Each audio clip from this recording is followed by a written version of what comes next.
அதாவது வெறுவாய போன்றவனுக்கு அவன் கொடுக்கிற மாதிரி நாம என்ன சொல்லலாம்னு எதிர்பார்த்துக்கிட்டு இருந்தா நீங்க ஏன் கஷ்டப்படுறீங்க, நானே அவனுக்கு சப்ஜெக்ட் கொடுக்கிறேன்னு சொல்லி தமிழ்நாடு முதலமைச்சர் ஜெயலலிதா அவர்கள் பஸ் கட்டணத்தை ஏற்றினாங்க, பால் விலையை உயர்த்தினாங்க, மின்சார கட்டணத்தை ஏற்றினாங்க.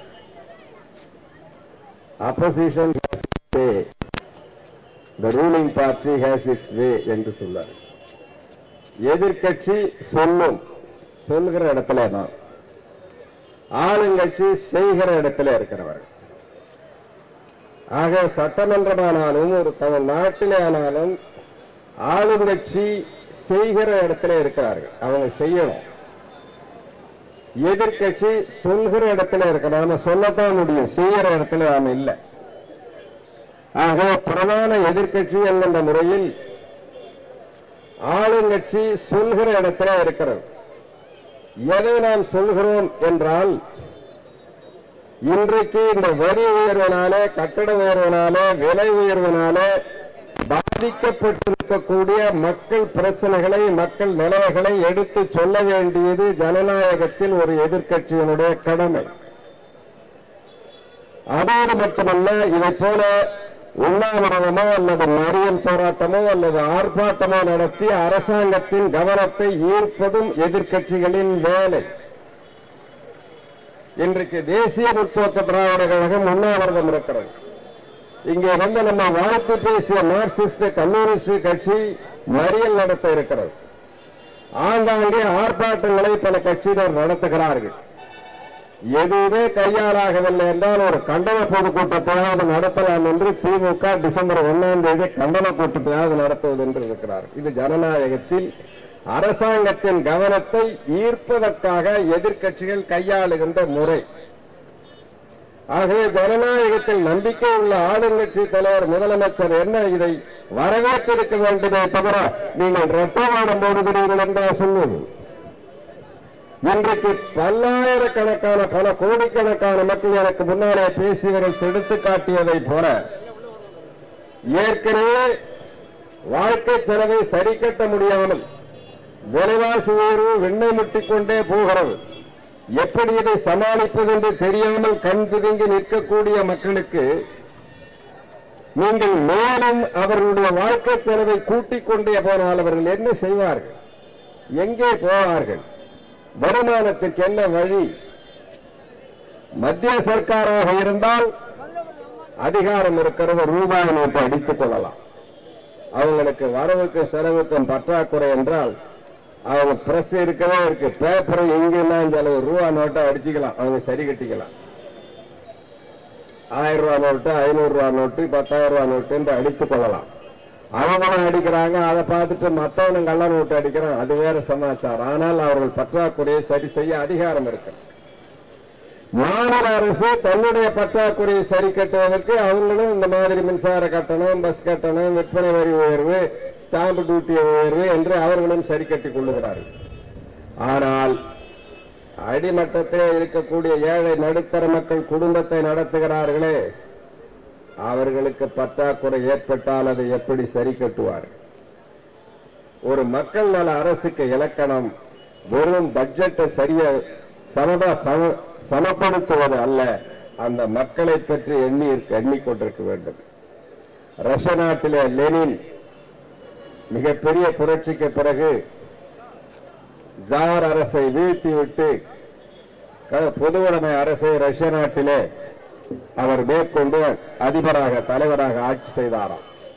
அவரை பற்றி எழுதுகிற பொழுது ஒரு குறிப்பு சொல்வார்கள், அவர் கோட்டையின் கொத்தளத்திலே அவர் இருந்தாலும் கூட அவர் எண்ணமெல்லாம் அந்த நாட்டின் தெருக்கோடியிலே இருக்கக்கூடிய குடிசையிலே வாழ்கின்றவருடைய நிலைமையை பற்றித்தான் நினைத்து பார்த்து கொண்டிருப்பாரே தவிர நாம் கோட்டையிலே இருக்கிறோம் என்பதை நினைத்து பார்க்க மாட்டார் என்று சொல்வார்கள்.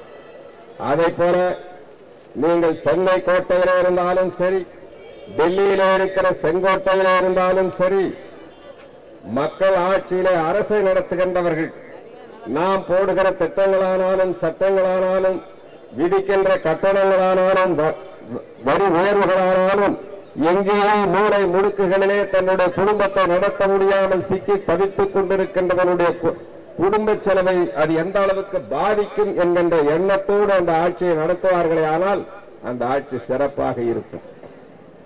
ஏன் இதை சொல்லுகிறேன் என்றால், அப்படித்தான் நாங்கள் புரட்சி தலைவர் எம்ஜிஆர் காலத்திலே இதே பஸ் துறை மந்திரியாக இருந்திருக்கிறேன், இதே மின்சாரத்துறை மந்திரியாக இருக்கிறேன். நாங்கள் பஸ் கட்டணத்தை ஏற்றியதே இல்லை. நான் இன்னும் சொல்லுகிறேன், நாங்கள் இருந்த வரையில் அதை ஏற்ற மாட்டோம். அதில் அவர் ரொம்ப மிக தெளிவாக இருந்தார். ஏன் அதை சொல்லுகிறேன் என்றால், இங்கே நம்முடைய மார்க்சிஸ்ட் கட்சியை சேர்ந்த ராமகிருஷ்ணன் அவர்கள் கூட சொன்னார், பஸ்ஸை தனியார் நடத்துகிறார்கள், அப்புறம் ஏன் அரசாங்கம் நடத்துகிறது?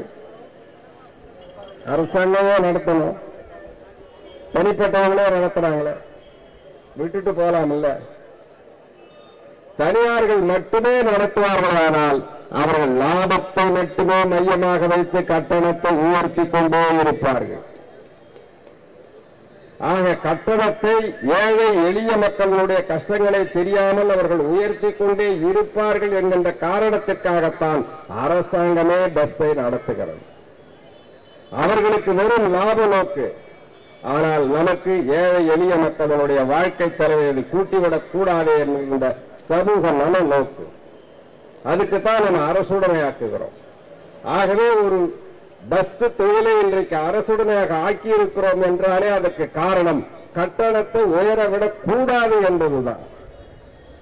ஆனா அரசாங்கமே கட்டணத்தை உயர்த்தினால் எங்கே போகும்? இன்றைக்கு அந்த நிலைமை தான் நடந்திருக்கிறது. என்ன நஷ்டம்னு பார்த்திருக்காங்க. போக்குவரத்து கழகங்கள் எவ்வளவு நஷ்டம், அவ்வளவு நஷ்டத்துக்கு இந்த கட்டணம் இவ்வளவு உயர்த்தினால் சரியா போகும். அதனாலதான் என்ன ஆச்சு, 100 ரூபாய் 200 ரூபாய் ஆகிடுச்சு. நஷ்டத்திலே நடத்துகின்ற நிறுவனங்களை வெறும் கட்டணத்தினாலே மட்டும் உயர்த்தி சரி கட்டுவது என்பது தனிப்பட்ட முதலாளிகளின் லாப நோக்கே தவிர ஒரு அரசாங்கத்தின் சமூக நோக்கு அல்ல. ஒரு அரசாங்கத்தினுடைய சமூக நல நோக்கு என்னவென்றால், அந்த கட்டணத்தை கூட்டி மட்டும் சரி செய்வது அல்ல, வீண் செலவுகளை தவிர்க்க வேண்டும், தேவையற்ற செலவுகளை குறைக்க வேண்டும். எந்த அளவுக்கு நிர்வாகத்தை திறமையாக சீர்திருத்தமாக நடத்துகிறோமோ அந்த அளவுக்கு நஷ்டத்தை குறைத்து தவிர்க்க முடியாத சூழ்நிலையிலே வேறு வழி இல்லாமல் கட்டணத்தை உயர்த்துவது என்ற நிலைக்கு வருவார்கள். ஆனால் அது வேறு. ஆக இன்றைக்கு மின்சாரமாக இருந்தாலும் சரி, ஆவின் பால் விலையாக இருந்தாலும் சரி, அல்லது பஸ் கட்டணமாக இருந்தாலும் சரி, மக்களுக்கு பயன்படுகின்ற சேவை மனப்பான்மையோடு அவற்றை அணுக வேண்டுமே தவிர அவற்றை வெறும் லாப நோக்கத்தோடு அணுகியவனால்தான் இன்றைக்கு இந்த பிரச்சனை ஏற்பட்டிருக்கிறது. ஒரு நல்ல எதிர்க்கட்சிக்கு அடையாளம் இதை ஆளுநருக்கு அவர்களுடைய கவனத்துக்கு கொண்டு வருவதுதான். அதைத்தான் அந்த ஜனநாயக கடமையைத்தான் தேசிய முற்போக்கு திராவிட கழகம் இன்றைக்கு செய்திருக்கிறது. தேசிய முற்போக்கு திராவிட கழகத்தை பொறுத்தவரை அரசியல் பண்பாட்டோடும் அரசியல் நாகரிகத்தோடும் ஏழை எளிய மக்களின் வாழ்க்கை தரத்தை முன்னேற்றுவதற்காக என்றைக்கும் தன்னை அர்ப்பணித்துக் கொண்டிருக்கிறது என்பதற்கு எடுத்துக்காட்டுத்தான் இந்த உண்ணாவிரதம் என்று கூறி என் உரை முடித்து விடைபெறுகிறேன். வணக்கம்.